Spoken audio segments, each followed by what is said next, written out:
فَأَمَّا الْإِنسَانُ إِذَا مَا ابْتَلَاهُ رَبُّهُ فَأَكْرَمَهُ وَنَعَّمَهُ، پس یہ انسان جب اللہ آزمائے اس کو اور اس کو اکرام دے اور اس کو نعمتوں سے نوازے، فَيَقُولُ رَبِّي أَكْرَمَنِ، پس یہ کہتے ہیں میرے رب نے مجھے عزت دی، میں بڑا عزت والا ہوں، کوئی تو بات ہے اس لیے تو اتنی عزت ہو رہی ہے، یہ غلط فہمی ہے۔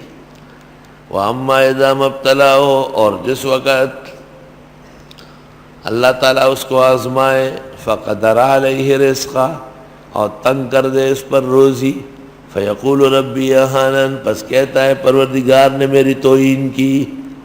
رزق کا کم ہونا دلیل اہانت نہیں، رزق کا بڑھ جانا دلیل تکریم نہیں۔ اللہ اکبر۔ تکریم اور توہین تو اس کا مدار دین ہے، مومن کے اعمال و کردار ہے۔ مولانا مفتی محمود صاحب فجر پڑھا رہے تھے بنوری ٹاؤن میں، پہلی رکعت میں الحاقہ پڑھی اور دوسری میں والفجر۔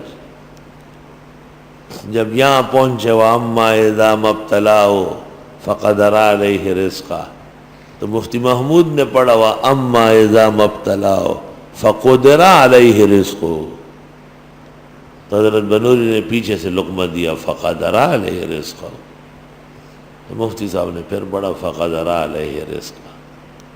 نماز کے بعد کہا میں ایک اور قرات کر رہا تھا لیکن معلوم ہوا کہ آپ نہیں چلنے دیں گے۔ حضرت نے کہا اچھا معافی چاہتا ہوں، مجھے قرات کا علم نہیں ہے۔